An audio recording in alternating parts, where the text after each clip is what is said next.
Bueno, el tema que nos trae hoy es la pseudoanalgesia en la emergencia pediátrica.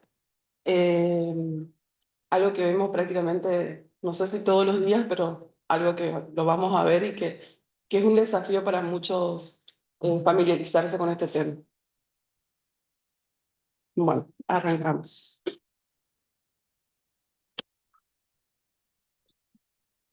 El objetivo para esta clase sería diferenciar para la redundancia, ¿no? Los diferentes conceptos, conocer las drogas y sus diferentes acciones y el uso correcto según el procedimiento y según el paciente.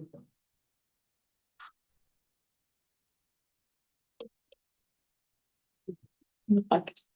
Por eso, no sé. Bien.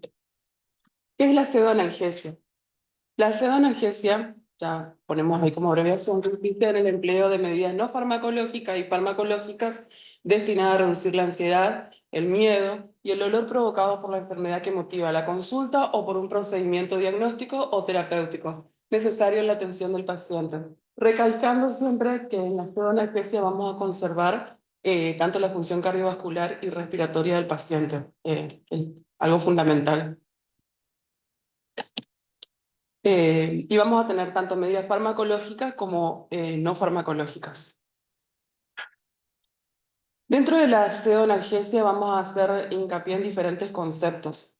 En la analgesia propiamente dicha, la sedación propiamente dicha, la pseudoanalgesia y el culmen, digamos, de todos estos elementos que sería la anestesia general, que es la que ya el paciente estaría completamente quieto, por decirlo así. La analgesia es calmar el olor sin producir intencionalmente sedación. Alteración de la conciencia puede ser secundaria, o sea, no va a ser el primer efecto, puede ser secundaria. Mantenemos funciones cardiovasculares, como dijimos, y funciones respiratorias. La sedación es la disminución de la actividad y la excitación por inhibición farmacológica de la conciencia, manteniendo funciones respiratorias y cardiovasculares. Y la pseudoanalgesia, ya dijimos el concepto recién, pero acá lo que vamos a hacer es usar sedantes con analgésicos o sin analgésicos también pueden ser, porque ahora vamos a ver un poquito la clasificación, que permiten al paciente tolerar los procedimientos desagradables manteniendo la función cardiorrespiratoria. Dentro de la anestesia general ya sería una pérdida de la conciencia, no va a ser despertado el paciente o se va a mantener dormido y ya en este caso sí se requiere asistencia respiratoria y cardiovascular. Sí, dentro de la sedación, a su vez, hacer unos hincapié en diferentes conceptos. Que la sedación leve es la ansiolisis propiamente dicha, lo que se llama ansiolisis, la sedación leve, y es la disminución de la presión y el alerta, sin cambios en el nivel de conciencia. Se logra la cooperación del paciente, se puede disminuir el estrés, el paciente va a tener respuestas a órdenes verbales, y también lo que dijimos hoy, bueno, sin afectar la conciencia, perdón, la vía aérea y la ventilación. Ya en la sedación moderada, va a haber depresión del estado de conciencia, responden a la voz y al estímulo táctil, sin afectación de la ventilación y hemodinámica. Y en la sedación profunda, el paciente no se despierta, fácilmente responde a estimulación repetida o dolorosa y puede llegar a requerir asistencia respiratoria.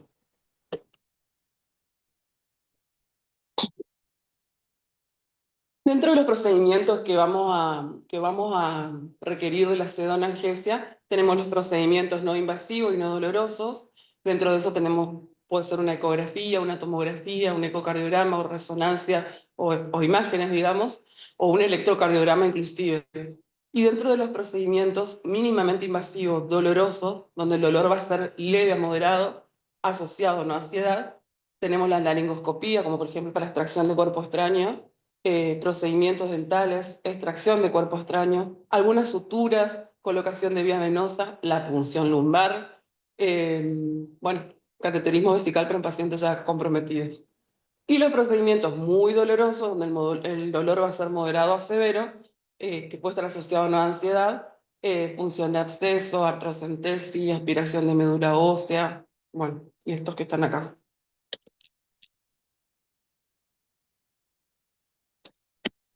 Los procedimientos de pseudoanalgesia en el servicio de emergencia requieren una serie de requisitos. Nosotros tenemos que estar preparados para realizar estos procedimientos. como principal, requerimos un paciente que esté preparado. Lo primero que tiene que tener el paciente. Y el paciente es el que está, ahora voy a hablar de estos niveles, es el paciente que según la Sociedad de Anestesia Americana lo clasifica dentro del 1 y 2. Ese es el paciente que nos permite realizar la pseudoanalgesia y que va a tener una vía aérea segura. El recurso humano que esté capacitado en todo lo que es procedimiento de pseudoanalgesia y capacitado en RCP, porque tenemos que considerar que eso va a hacer que la parada respiratoria, sobre todo del paciente, puede ser un efecto secundario inesperado y esperado. Y el recurso físicos, tanto ya sea materiales de RCP, desde una máscara, tubuladuras, aspiración, no lo dije en recurso humano, que la kinesiología también necesitamos, las drogas y los antídotos. Bien, ustedes se acuerdan siempre del sample cuando hablamos en RCP, hablamos del sample. El sample es signo y síntomas como primero. Acá sacamos la S y hablamos del ample para hacer la anamnesis del paciente previo a la realización de este procedimiento. En inglés, alergias, medicamentos, historia médica previa, última comida y evento actual, digamos.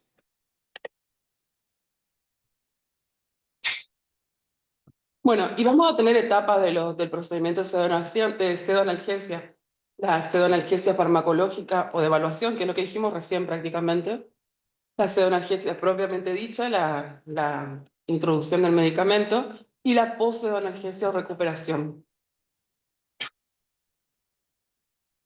Esto es lo que le decía recién, los criterios de la Sociedad Americana de Anestesiología, ver el paciente, calificar al paciente, que dentro del paciente que podemos realizar sedación sería el paciente 1, paciente sano para un procedimiento de los habituales, y paciente 2 con afectación sistémica, una enfermedad sistémica pero leve y una alteración crónica pero que esté controlada. Los otros niveles, digamos, ya no serían factibles. Sí, podemos hacer si estamos capacitados, pero preferentemente no.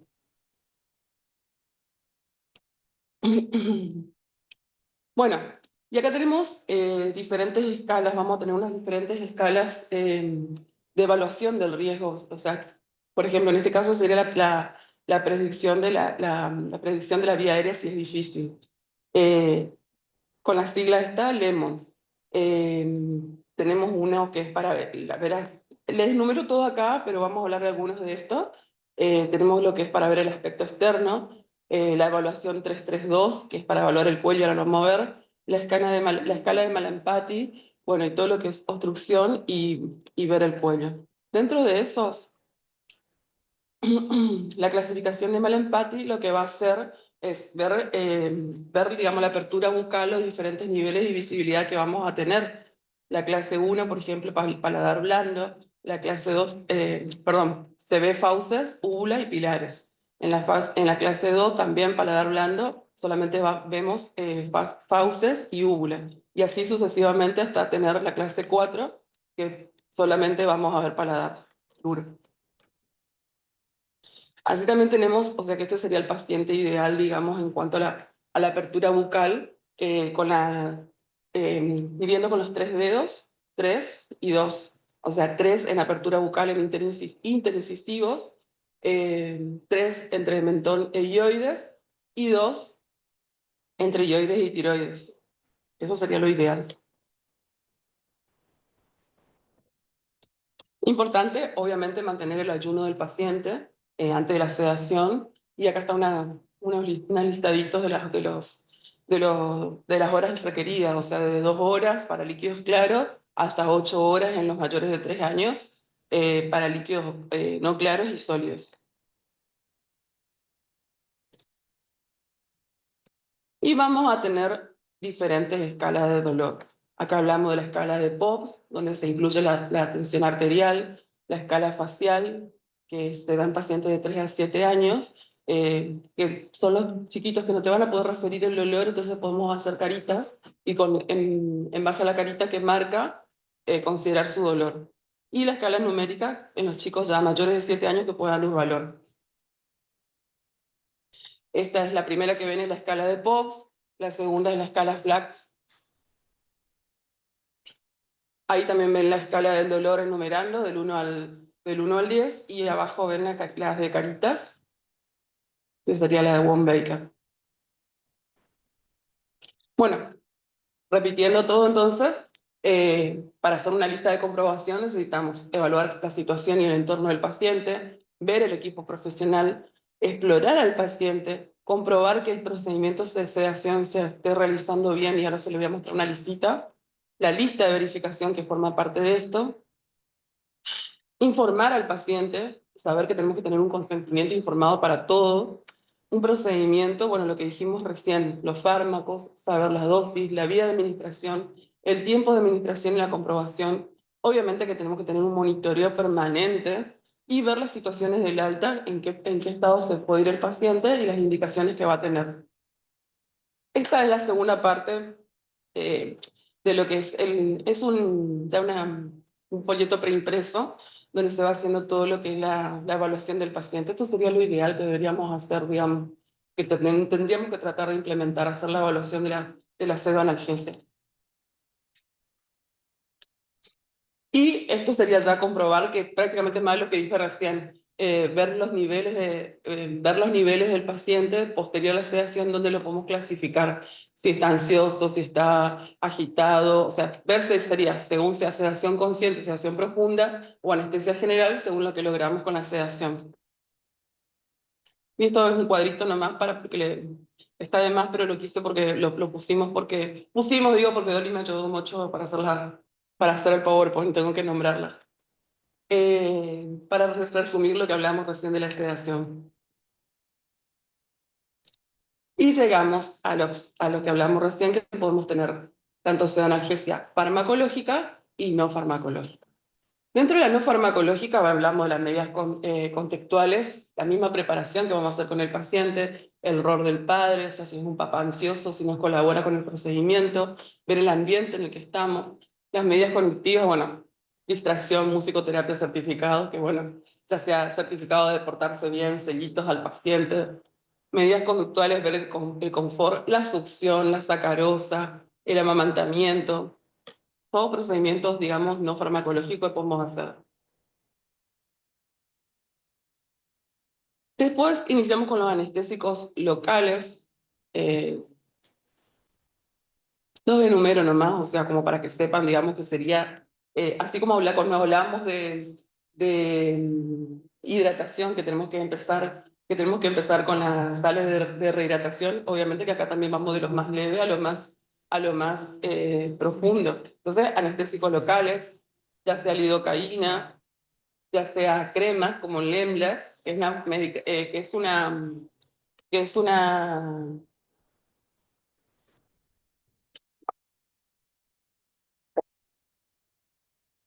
Es una asociación de lidocaína con pilocarpina. El gel son dos preparaciones que inclusive en algunos casos en algunos pacientes se hace previo a la punción a la punción de médula ósea, lo van a ver, o la punción lumbar. Bueno, y llegamos acá.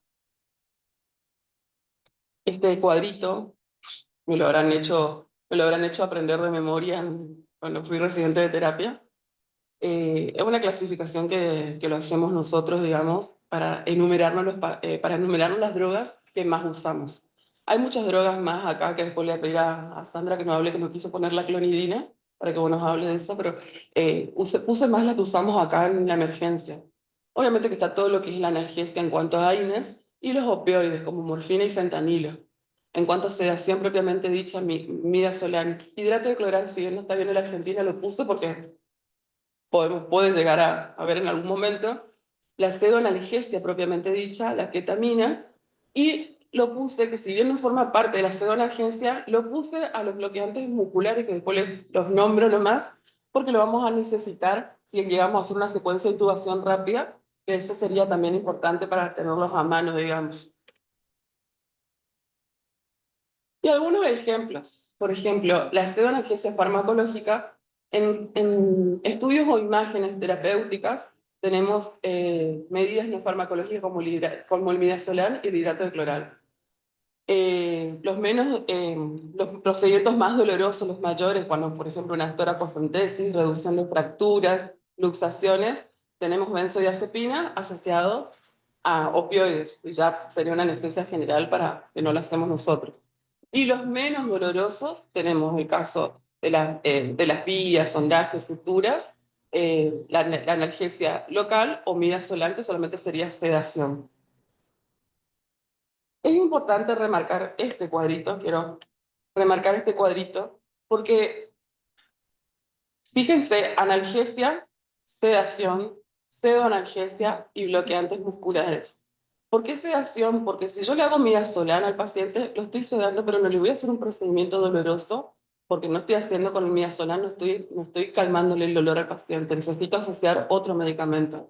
Siempre vamos a tener procedimientos, para realizar procedimientos según el procedimiento propiamente dicho, vamos a ver si hacemos solo como sedación o asociado a algún analgésico. El hidrato de cloral lo nombro, es un sedante ansiolítico que se usa de vía oral, perdón, como vía oral. La dosis sería de 20 a 100 miligramos por kilo. La dosis recomendada es de 25 miligramos por kilo. La verdad que no lo estamos teniendo en este momento, pero era de uso muy efectivo, sobre todo en los bronquiolitos, que por ahí lo tenemos que sedar para que no lloren mucho, para que su mismo llanto no nos lleve a la dificultad respiratoria más pronunciada, digamos. Y bueno, llegamos al midazolam. Y acá tenemos que saber bien el tema de lo que es la presentación, la dilución y cómo vamos a ir usando este medicamento. Acá yo le puse midazolam, la presentación propia de la droga son 15 miligramos en 3 mililitros. ¿Cómo vamos a hacer la dilución del midazolam?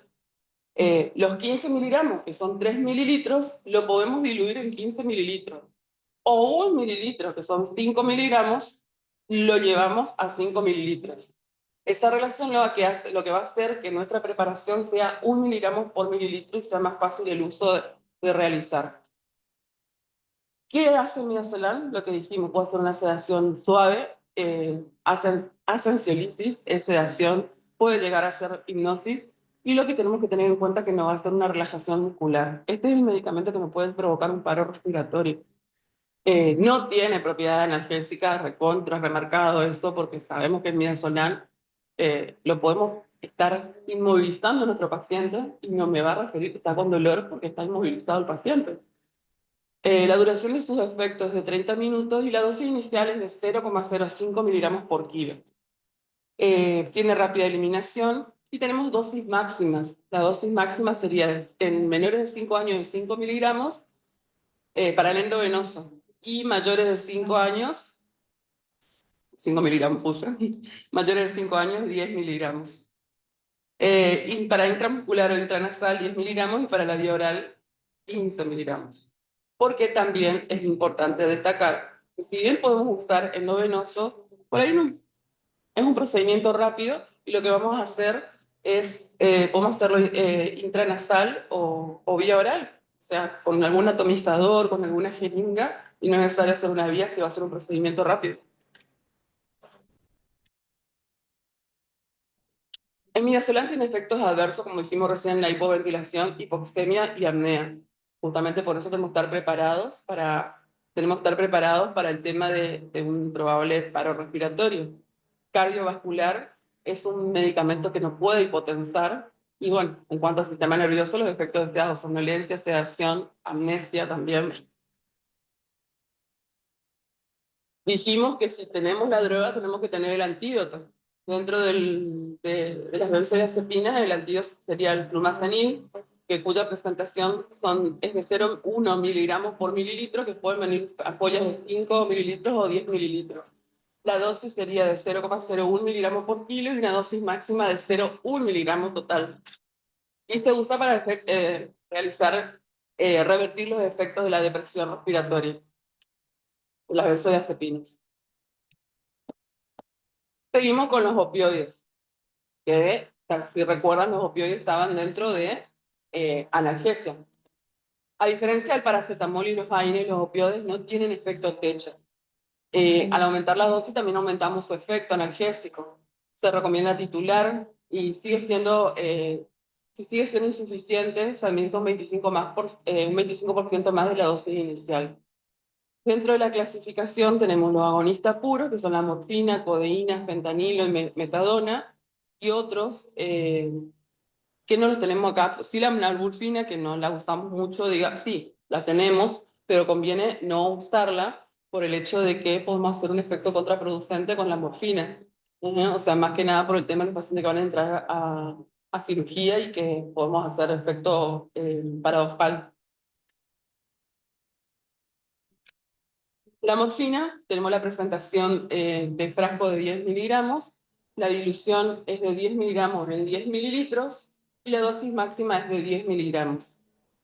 Eh, Se usa especialmente para el dolor severo, se puede usar en vía oral, subcutánea, intravenosa, intramuscular, se puede titular, y la dosis inicial sería, se debería iniciar con 0,05 a 0,1 miligramos por kilo, y una semivida de 2 a 4 miligramos, y lo que tenemos que tener en cuenta es que provoca liberación de vitaminas y que hay que usar con cuidado en cuadros de asma. El fentanilo, que sería un opioide sintético, y es 100 veces más potente que la, que la morfina. La presentación es, te puse 500 microgramos en 10 mililitros, pero también pueden encontrar 500 gamas en 10 mililitros, porque 1 mililitro equivale a una gama. Eso tengan en cuenta porque puede haberla de las dos formas, o pueden encontrar la dosis de las dos formas. La dilución del fentanilo, que yo cuando aprendí lo aprendí, que es muy semejante a la dilución de la ketamina, para tenerla en cuenta y para acordarse. La dilución es, si nosotros tomamos de esos 500 microgramos en 10 mililitros, tomamos 1 mililitro, ese mililitro va a tener 50 microgramos y lo llevamos a 10 mililitros. Esa relación me va a quedar 5 miligramos por mililitro. ¿Me explico? ¿Sí? Para tener en cuenta. Esa dilución nos conviene usar para los pacientes más chicos que pesan menos. Inclusive se puede usar ese mililitro solo sin diluir de manera pura en los pacientes grandes. ¿Por qué? Porque ahora vamos a ver la dosis. Con respecto al fentanilo, es puramente analgésico, no tiene efecto sedante, su inicio de acción es precoz, su efecto perdura 20 a 30 minutos, tiene escaso efecto hemodinámico, se administra por vía endovenosa de 0,5 a 1 microgramos por kilo. Si tenemos un paciente de 50 kilos y hacemos a 1 miligramo por kilo, le estamos administrando 50 microgramos, lo que equivale a 1 mililitro que habíamos dicho en cuanto a la dilución. Que 1 mililitro tiene 50 microgramos, entonces en este caso podemos usar puro. Si hablamos de opioides, dijimos que tenemos que tener el antídoto, que sería la naloxona. La naloxona, la presentación es de 0,4 miligramos por mililitro y la dosis máxima es de 2 miligramos. Lo que va a hacer es revertir los efectos respiratorios del sistema nervioso central, antagonista de los opioides. Bueno, llegamos a la ketamina, que es el que nos va a producir la pseudoanalgesia específicamente. En cuanto a la ketamina, como le dije recién, como para acordarse, para tener una relación, fíjense que la presentación son 500 miligramos en 10 mililitros, por lo que si comparamos con el fentanilo, también hacemos que 1 mililitro tiene 50 miligramos y lo llevamos a 10, para que quede la relación 5 miligramos por mililitro. La dosis máxima de la ketamina es 50 a 100 miligramos según se usa por vía intravenosa, intramuscular, 50 miligramos intravenosa, 100 miligramos intramuscular, nasal y oral. Y tenemos la ketamina que destacar, que es el agente anestésico disociativo por excelencia. Es el que me va a producir el efecto deseado, digamos, en cuanto a analgesia, sedación y amnesia. Para muchos es el ideal, para muchos es el ideal el fentanilo porque es el que menos efectos adversos produce. A mí particularmente me gusta mucho usar la ketamina en emergencia porque me provoca todos los efectos. Bueno, lo que tenemos en cuanto lo que provoca es una disociación de la corteza del sistema límbico.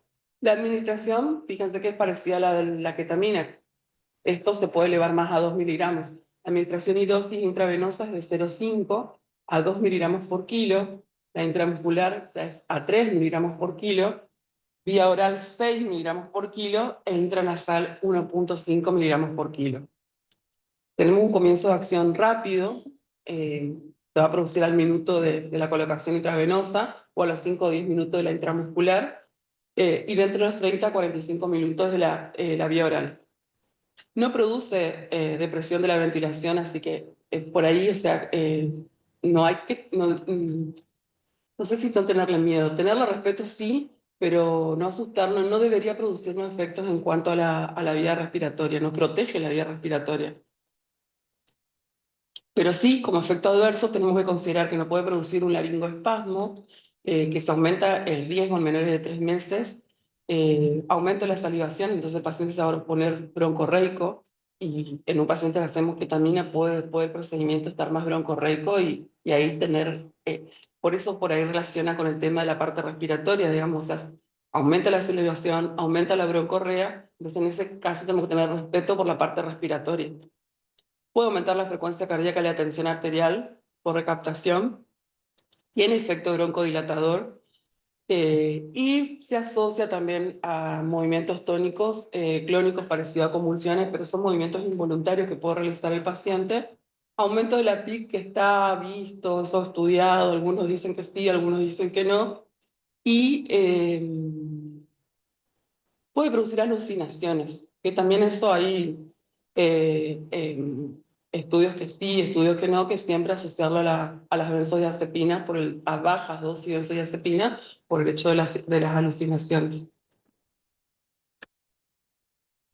Bueno, esto es lo que le decía hoy, considerar que tanto el midazolam, el fentanilo y la ketamina se puede usar como a manera de nasal, o sea, para algunos procedimientos, eh, y se puede usar con atomizador y hacerlo de manera nasal.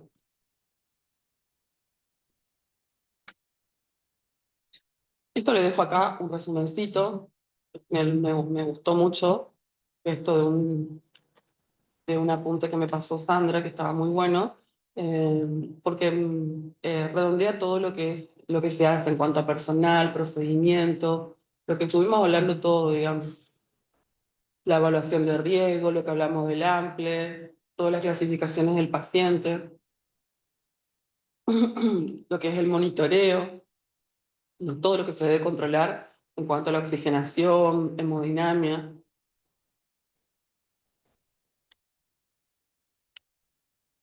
todo lo que es fármacos, criterios del alta y recomendaciones al alta.